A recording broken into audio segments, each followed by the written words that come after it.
মহাসংগ্রামে এই মুহূর্তে যে ছবি দেখাবো তা হলো চোপড়ার ছবি। চোপড়ায় জমায়েত হয়েছিল দুটো বুথের সামনে, সেই জমায়েত কেন্দ্রীয় বাহিনী সরিয়ে দিল। সেই ছবি দেখুন।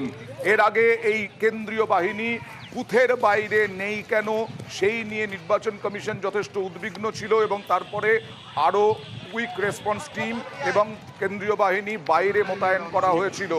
এবার দেখুন সেই জমায়েত হটালো সেই কেন্দ্রীয় বাহিনী।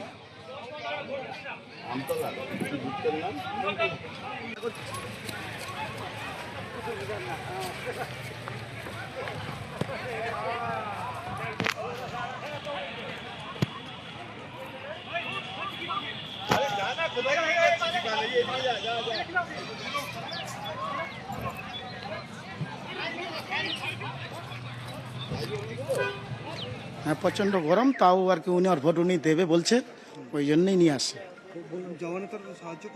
হ্যাঁ হ্যাঁ হ্যাঁ, সাহায্য করছেন আমাদের বিএসএফ, মানে সেন্ট্রাল ফোর্স সাহায্য করছেন।